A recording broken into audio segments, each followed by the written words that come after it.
Welcome to my channel, Papa Joms Vlog mga kapapa. Andito pa rin tayo sa harap po ng Smoky Mountain sa Pearl Harbor, Tondo, Metro Manila. Ay mga kapapa, andito po ako sa highway mismo. Nagantay po. Kaya samahan niyo po ako. At maya maya po ay pabalik na po kami sa Caloocan. Kaya sumilong muna po kami dito sa highway kasi napakainit, tanghaling tapat. Kaya samahan niyo po ako mga kapapa. Meron lang po akong i-share po sa inyo mga kapapa. Sa lahat po ng friends ko sa YouTube, sa YT Friends, lahat po kayo, mag-iingat po kayo sa yung mga Google account. Meron na po talaga ng hahack ngayon po. Sa katunayan po, itong channel ko ngayon bago na po at hindi ko na po mabuksan ang dati kong channel. Nangyari mismo noong February 14 ng gabi mismo. Pinabukasan po, wala na aking channel ay hindi ko na mabuksan at hindi ko na ano po dahil yung account sa Google account ko po ay pinalitan na po ng password at kaya hindi ko na mabuksan po ang dati kong channel. Kaya listen na po to sa lahat na mag-ingat po kayo na meron na rin palang nanghahack sa mga ano natin ngayon, sa mga account natin sa Google. Hindi lang pala sa Facebook nangyayari, kundi sa lahat po. Kaya mag-ingat po kayo mga lalabs sa mga hacker na walang magawa kundi manira ng kapwa. Kaya nanghihinayang na po talaga ako sa nangyari sa akin. Parang hindi po ako makapaniwala na gano'n na lang po kabilis at hindi ko inakala na gano'n ang mangyayari sa aking YouTube account na hindi ko na talaga mabuksan po dahil ang password ko po ay pinalitan na. Mabilis ang pangyayari dahil gabi po ginawa, tulong na po kami, tapos kinabukasan po ay hindi ko na ibalik sa dati yung ano ko, yung YouTube ko, yung account ko, hindi ko na maibalik. Kaya nagulat po ako na bakit iba na, nag-sign in na po siya, nag-switch account po ako. Pag sign in ko po ay hindi na po maano yung password ko, binalik ko, iba na. At pinapatingnan ko po agad sa aking anak at sabi niya, "Papa, pinalitan na po yung password mo." Sabi ko, "Ha?" Nagulat po ako. Kaya sabi ko, ayusin mo na, huwag kang magbiro ng ganon. Kaya parang tulala po ako. Sabi ko, wala, mayroon palang ganon. Kaya hindi po talaga ako naniwala na mayroon din po pala. Dahil alam ko po sa YouTube ay mayroon po tayong ano dyan. Hindi po basta-basta. Ang problema po, ang account ko sa Google account ay doon po sa YT. Bago ako makapasok sa YT ko, sa YouTube channel, okay naman po yung channel ko. Iwan ko lang po, hanggang ngayon po nakikita ko pa rin ang aking dating channel. Nanghinayang po ako dahil meron po yung 10,730 subscribers. Nanghinayang po talaga ako. Kaya kayo mga lalabs, ingatan nyo po yung account nyo sa YouTube channel.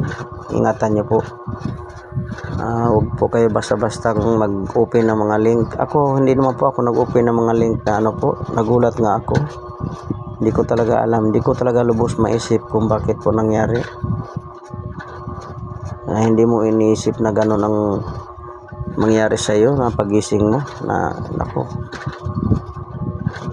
Parang nanglulumo po ako at nanghihina. Minsan ako naglalakad ay para akong tulala na wala na akong maisip. Kaya ganun po talaga. Ganun pala kasakit. Masakit pa po sa iniwanan tayo ng ating jowa. Ganun kasakit ang naramdaman ko. Pero wala po akong magagawa kundi tanggapin na lang. Dahil yun lang po talaga. Kaya salamat po sa lahat po ng suporta niyo mga lalabs. Sana huwag kayo bumitaw. Tulungan niyo po ako na umangat uli. At alam ko po na nandyan kayo para sa akin. Maraming salamat po sa inyo. Ingat po kayo lahat and God bless us all. Love you mga lalabs.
Dito po ang simula ng NLEX papuntang C3 Road, papuntang Valenzuela. Ayan po, kung nakikita nyo po yan.